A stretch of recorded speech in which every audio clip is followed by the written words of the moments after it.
The first hour feels temporary. Lights go out. Devices stop charging. Networks slow down. But most people don't panic. They assume it's a short outage, something that will be fixed quickly. So they wait. They check their phones. They look outside. They expect normal to return. But as time passes, that assumption starts to break. Because a nationwide blackout is not just loss of electricity. It's the loss of everything connected to it. And the deeper effects don't show immediately. They build quietly. Now here's the key timeline. The first few hours are confusion. The next few hours are adjustment. But around the 12-hour mark, things start to change in a way most people aren't prepared for. Because by then, it's no longer an inconvenience. It's a disruption. And that disruption affects multiple systems at once. Water pressure may start dropping. Fuel access becomes limited. Communication becomes unreliable. And people begin to realize, this might last longer than expected. That realization is the turning point.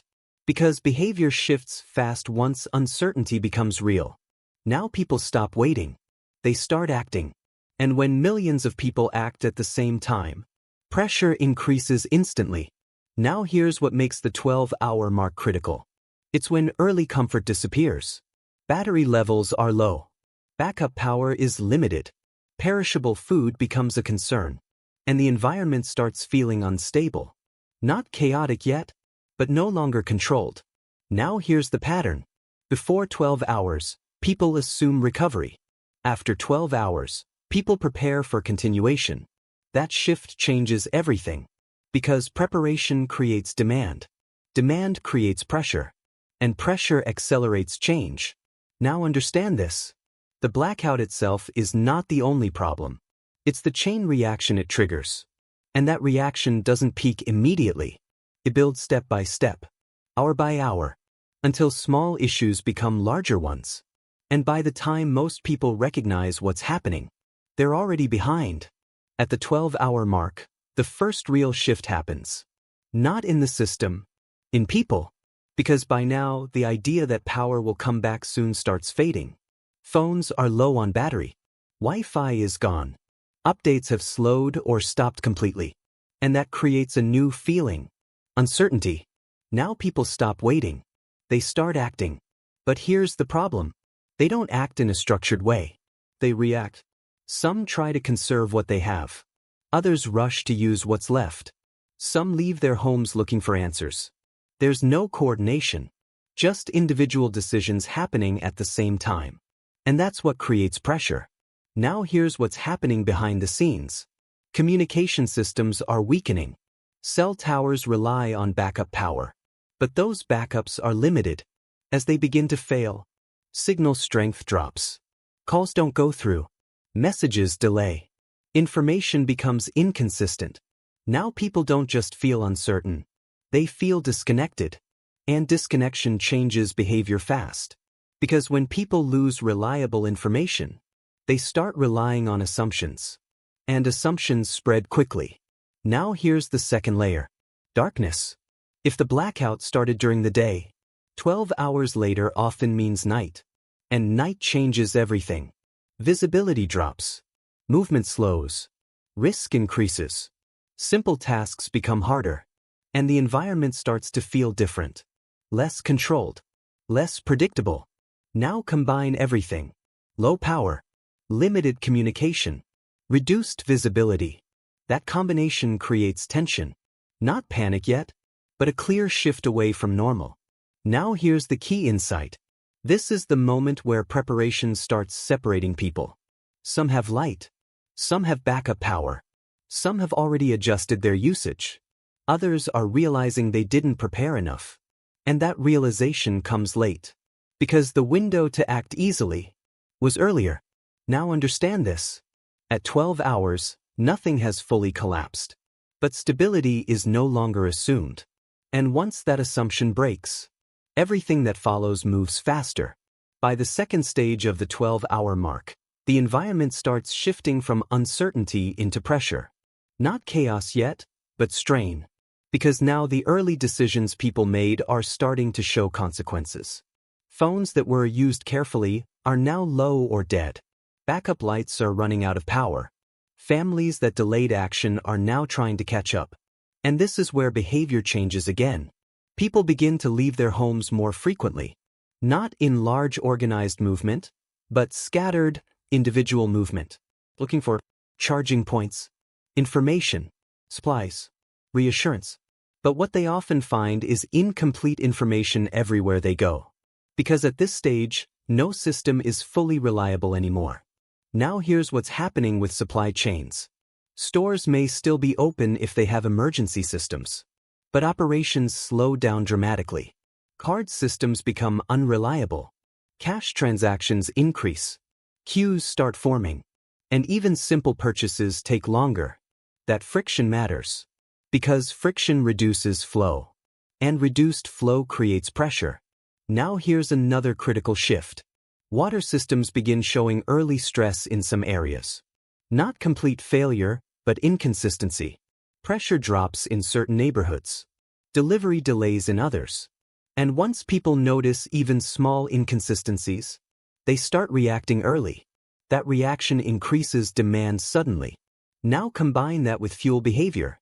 Fuel stations may still function briefly, but uncertainty increases demand. People try to fill up just in case. That creates localized shortages faster than expected. Now here's the deeper layer. Information is no longer stable. Different people report different experiences. One area seems fine. Another seems worse. That inconsistency creates confusion loops. And confusion leads to duplication of effort. People repeat actions they've already taken. Checking stores again. Trying multiple locations. Moving without clear direction. Now everything becomes slower and more crowded at the same time. And that combination is what changes the situation. Because at 12 hours, it's no longer about the blackout itself. It's about how people are adapting to it. And adaptation under uncertainty always creates uneven pressure. Some areas stabilize. Others strain. And that imbalance is what drives the next phase forward. At this stage, the situation stops feeling temporary for most people. The idea of it will come back soon weakens significantly. Because now the systems people rely on daily are no longer just unreliable, they are inconsistent in a visible way. And inconsistency changes behavior faster than failure. Now movement increases again. But it becomes more chaotic. Not organized, not planned, just reactive. People go out, return, go out again. Each time trying to solve a different problem. Food, water, information, basic supplies. But the key issue is that every trip now takes longer than expected. Because infrastructure is strained. Traffic systems may not function properly. Road lighting is inconsistent or absent. Communication delays affect coordination. Even simple travel becomes slower. Now here's what's happening in supply points. Crowding increases in predictable locations. Not everywhere, just certain places that people trust. Large stores, fuel access points, medical outlets. And once crowding starts, efficiency drops immediately. Lines form.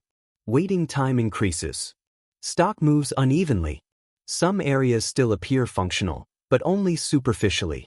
Behind the scenes, replenishment is slower than demand. Now here's another shift. People begin conserving resources more aggressively. Battery usage becomes controlled. Fuel is rationed mentally even if not officially. Food consumption becomes more cautious. This marks a psychological transition. From temporary disruption to unknown duration. And that changes priorities. Now here's the deeper issue. Without stable communication, misinformation increases. People rely on incomplete updates. Fragmented reports, observations from limited areas. And each version differs slightly. That difference builds confusion, because people start acting on different assumptions.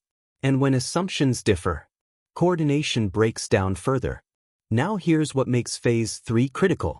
This is where systems are still technically functioning, but no longer synchronized. Everything works in parts, but not together.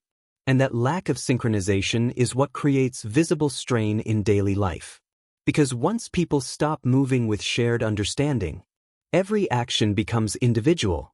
And individual action under pressure always increases demand faster than systems can respond. That's when the situation begins accelerating into the next phase. By this point, the situation starts to feel less like a temporary outage and more like a broken routine. People are no longer waiting for confirmation. They're operating on survival logic. And that shift changes everything. Because now decisions are no longer based on convenience. They're based on availability. Now here's what begins to happen across communities. Local resources start getting stretched. Not because everything is gone, but because demand is no longer normal. Even basic supplies begin moving faster than restocking cycles can handle. And once that gap appears, pressure builds. Now here's a key change in behavior. People begin consolidating effort. Instead of multiple small trips, they try to solve everything in one move. But that creates unintended consequences. Because everyone is doing the same thing at the same time. Which leads to congestion in commercial areas, fuel points, essential service locations. And congestion reduces efficiency further.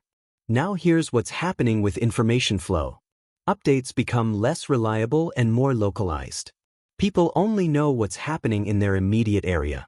And that limited awareness creates uneven responses. Some areas appear calmer. Others feel more stressed. But no one sees the full picture anymore. Now here's the deeper shift. Time perception changes. Without stable lighting and digital structure, people lose their normal rhythm. Day and night begin to feel less structured. Tasks take longer.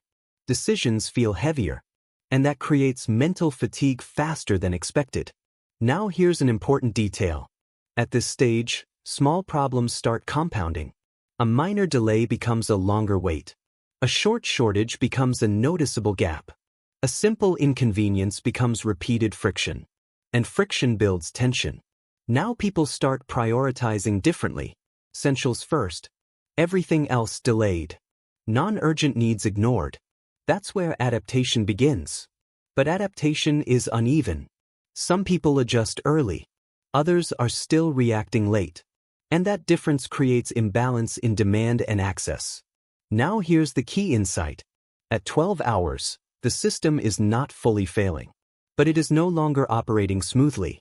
It is fragmented. And fragmentation is what makes the next stage faster and harder to control. Because once coordination breaks down, recovery stops being automatic. It becomes dependent on how quickly stability returns. And that is no longer guaranteed. At this stage, the situation starts tightening in visible ways. Not everything is failing, but nothing is fully reliable either. And that middle state is what creates the most pressure. Because uncertainty forces constant adjustment. Now people are no longer planning for today. They are starting to think in terms of how long can this last? That shift changes behavior again. Now here's what becomes noticeable. Local supplies begin to feel uneven. Some places still have stock. Others feel partially depleted. Not because supply disappeared instantly, but because demand became concentrated. People are no longer spreading out their consumption. They are clustering around what feels accessible. And clustering creates strain. Now here's what happens in public areas. Movement slows but increases in density. Fewer trips, but more people per trip. That creates longer wait times everywhere. So, fuel points, service locations. And longer wait times reduce efficiency further. Now here's a key psychological change. People begin to prioritize certainty over convenience. They choose familiar locations even if they are crowded. Because familiarity feels safer than exploring unknown alternatives. That behavior increases congestion in the same places repeatedly. Now here's what's happening with resources. Basic items start moving faster than expected. Not because demand is new, but because people are compensating for uncertainty. They take slightly more than usual. They prepare just in case. And when millions do that simultaneously, inventory drops unevenly. Now here's the deeper issue. Communication gaps widen. Some areas report stability. Others report strain. And without a unified view, People assume conditions are local, not systemic. That assumption delays coordinated response. Now here's the turning point of Phase 5. Routine is no longer stable. Every action now requires extra thought. Should I go now or later? Will it still be available? Is this worth the effort? That constant decision-making adds mental load. And mental load reduces efficiency. So even simple tasks take longer. Now the system is still functioning. But it is no longer predictable. And unpredictability is what pushes the situation into the final stage of this 12-hour window. Because once predictability is gone, people stop reacting normally. They start reacting defensively. And that changes everything that follows. By the final stretch of the 12-hour window, the situation is no longer defined by the blackout itself. It's defined by how people have adapted to it. And adaptation at this point is uneven. Some individuals are already adjusting their routines. Others are still expecting normal service to return at any moment. That gap in understanding is what drives the final shift. Because systems don't just collapse from failure. They weaken from mismatch between expectation and reality. Now here's what becomes clear at this stage. The environment is no longer synchronized. Different areas are experiencing different levels of strain. Some still have partial services. Some have intermittent communication. Some are operating almost normally but under pressure. And this unevenness creates confusion. Because people compare experiences and get conflicting conclusions. Now here's what that leads to. Decision fragmentation. Instead of a shared response, you get individual reactions everywhere at once. People start moving at different times, prioritizing different needs, relying on different assumptions. And that removes coordination from the system. Now here's what changes physically. Congestion becomes more persistent than earlier phases. Not just in one place, but across multiple key points. Because movement patterns are no longer predictable. People are not just reacting to need anymore. They are reacting to uncertainty. Now here's the deeper layer. Resource flow slows down even further. Not because supply is fully gone, but because access becomes inefficient.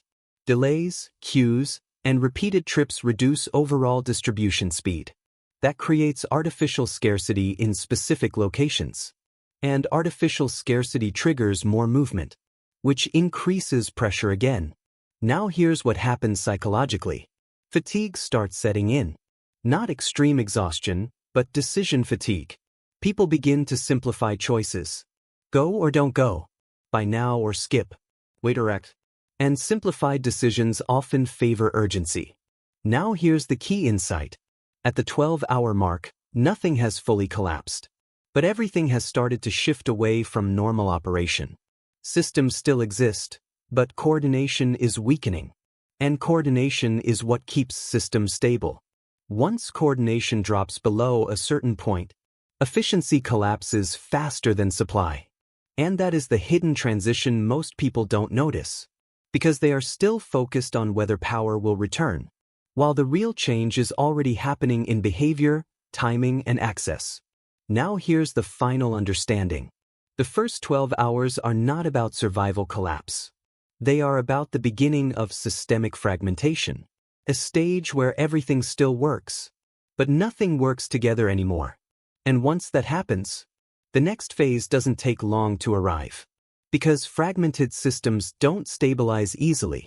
They either recover quickly or continue breaking apart under pressure. And by the time most people realize the difference, they are already inside it.